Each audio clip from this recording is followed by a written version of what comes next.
Okay, let's get the show on the road. I'm back here in Vancouver. My voice has fully recovered, so I'm very happy to be sitting back here in my home computer chair and talking to you about the news that I missed over the recent hockey weekend. We have a few stories to cover. It might take a few days to get through everything, but lo and behold, kicking things off, we have ourselves a conversation about the Toronto Maple Leafs. Now, this is not the only conversation we can have about this team. There are so many angles that we can explore when it comes to the Toronto Maple Leafs right now. Oh man, the Tampa Bay Lightning just swept the Panthers, and Toronto was one goal away in two specific games to potentially giving themselves an opportunity to face off against that weak Panthers team too. You have the future that talks about who's gonna go, who's going to stay? How are the contract extensions going to go with guys like William Nylander down the line? The Big Four, who's gone? Who's sticking around? There are conversations to go about with the Toronto Maple Leafs that span the entire world and back, pretty much.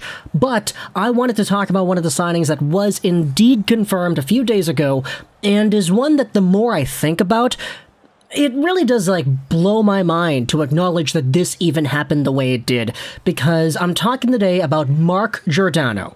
That's right. Gio, one of the defensemen on the Maple Leafs, whose name gets repeated on Twitter so much that I always have a fun time quote tweeting the tweets and saying, hey, look at that, I did that. Because, of course, my name is Gio as well. Not Giordano, but just Gio. In fact, there's an extension to the first name that I do have, which actually isn't public on social media. But either way, the Toronto Maple Leafs re-signed Mark Giordano to a 2-year, $800,000 contract extension. And I know the news is a few days old already at this point, but you know what else is kind of old? Mark Giordano. The guy is 38 years old. He is still playing as a quality NHL caliber defenseman. He had spent his entire career with the Calgary Flames, bouncing up and down between NHL, AHL, going over to Russia for a year, and then sticking around in Calgary again, where he was an absolute stud as their captain for, 6-7 years? He won a Norris as recently as 2018-19, where he was under a point per game and he had 17 goals. Pair with that a 21-goal season in 2015-16, and the body of work that Giordano has had over the past few years, and you have the makings of an NHL veteran. This is a guy that has been a stud, and he was a really good stud even this season. When he was taken by Seattle in the expansion draft, he was named the team's inaugural captain. He had 23 points in 55 games played. He was a minus 21 because, of course, the guy was playing for Seattle of all places. And then he gets traded over to Toronto in a trade where a lot of Kraken fans were saying, okay, it wasn't really all too likely that Giordano was going to re-sign anyway because his contract was expiring. He is 38 years old. So when it comes to being a foundational piece for the long-term future, obviously Mark Giordano is not projected to be that. Sure, he's a good veteran presence to have in the room. Sure, he's a talented hockey player, but you just can't predict your future with guys that are 38, 39 years old, especially as a brand new team like Seattle. So if we can trade away a guy that's going to be a free agent, he can go over to a team that can help them out in the playoffs and we can get some draft picks, then that's pretty okay. And that's what a lot of Kraken fans are saying. Hey, Gio, he's gone. He's going back to his hometown Toronto Maple Leafs, and we're getting draft picks, so sayonara, have yourself a good run, Giordano, and we'll see what you do next year in free agency. Now, we know what happened with Toronto in the postseason and everything. Giordano himself wasn't a bad player in the slightest. He had 12 points in 20 games in the regular season as a blue liner for the blue and white, and he had 2 points in the 7-game series against the Lightning. And for all intents and purposes, Mark Giordano was pretty good in the role that he played. Sure, he didn't produce like Morgan Rielly. Sure, he wasn't played like a Morgan Rielly. But, like some of the other veterans on the Maple Leafs, like Jason Spezza, like Wayne Simmons, there was indeed a place on this team for Giordano, and Giordano really did go out there and actually display well in the limited sample he had as a Maple Leaf. He was definitely talented enough to stick around. And so, heading into the offseason, a lot of people were kind of speculating, hey, Giordano was pretty okay. This is a guy that can actually go out there and maybe demand something like $3.5 million, because, come on, the guy has already aged out the prime of his career. Sure, he won a Norris just 3 seasons ago, but the likelihood of him doing that again isn't really all too high. So, if you get yourselves a guy like Giordano at $2 million, that could be seen as a pretty nice steal for any team in free agency looking to add. Toronto was not really included in those conversations because, hell, it's Toronto and everybody talks about how this team cannot afford to add anybody because their salary cap is all too tight. And then we had the rumors from Elliotte Friedman. He tweeted this out the morning of, when the heck was this? Sunday? He said the Toronto Maple Leafs were closing in on an extension with Mark Giordano that would be in the $1-ish million AAV range. And a lot of people, including myself, I was out there and about on vacation, I was like, whoa, what the heck, Giordano's gonna sign for $1 million? No freaking way. The Toronto Maple Leafs are getting themselves an absolute steal right here. And then when the actual contract number came out, we were even more shocked, because it wasn't $1 million that Mark Giordano signed for, it was $800,000.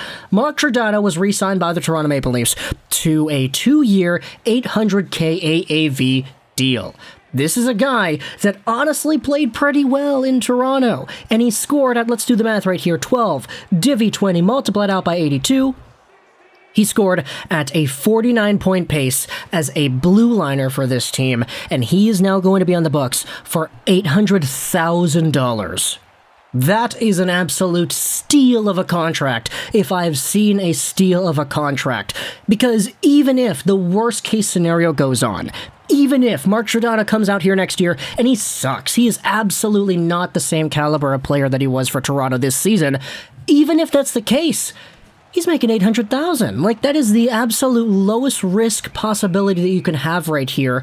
And Giordano's really proving his loyalty to the team and its vision as a Richmond Hill guy with this signing. In fact, we had Elliotte Friedman the other day also say this on the 32 Thoughts podcast. He believes the original deal for Giordano was around $1 million a season, and that Giordano himself was the one who shaved it down to $800K for the team. That is pure passion. Kyle Dubas even went out there and said this: "We are thrilled that Mark has elected to re-sign with the Maple Leafs. Mark came in at the trade deadline and provided a veteran, stabilizing presence to our back end while vastly improving our defensive play. Everything he does is done to help the team win, and that includes a tremendous sacrifice in this contract negotiation." Okay, Dubas probably deserves some props for going out there and getting this contract done. Of course, it's Dubas. He's the guy that does this. But he's labeling it out on the record here. This was a tremendous sacrifice. This was a gift. This was Mark Giordano going out there and saying, hey, I'm probably worth a lot more, but I'm going to come back. And I'm going to help you guys out, because I believe in this team, and I want to see this team go far. Now, the Mark Giordano thing, admittedly, did spark up a conversation or two that I saw going on online that I wasn't really too much of a fan of. People saying, oh, look at that, Toronto guys are always taking hometown discounts. Look at Spezza. Look at Mark Giordano. Look at all the guys that are coming in here and they just want to play in Toronto. It's crazy. Why couldn't Mitch Marner do that? Why couldn't Johnny T go out there and do the same thing? These other veteran guys are a lot better and more dedicated to the team because Mitch Marner had the whole holding out process and he milked the team for as much money as he could have gotten. Why are people praising the heck out of guys like Marner and Tavares when people like Giordano exist and they're making things look easy when it comes to taking hometown discounts? Well, the answer to that, my friend, is Mark Giordano was already making a whole bunch of money throughout the rest of his career. I mean, this season he was making $6.75 million. He had been making that amount of money since 2016-17. Elite Prospects says that his total career earnings has been $61 million. Now, take off the amount for taxes, take off the amount for all the other stuff. This is a millionaire. This is a guy who's probably got at the very least, like, what, $20, $30 million in his bank account? I mean, okay, properties, assets, whatever, who cares? He's still a millionaire. He's got 8 digits in his bank account, and I think that's a more likely possibility than not. So this is definitely not the type of person that went out there and needed to capitalize on the bag that he could have gotten at 38 years old. Mitch Marner, on the other hand, coming off his entry-level deal, was an NHL start-to-be. His career earnings up to that point were like, what, $1 million something?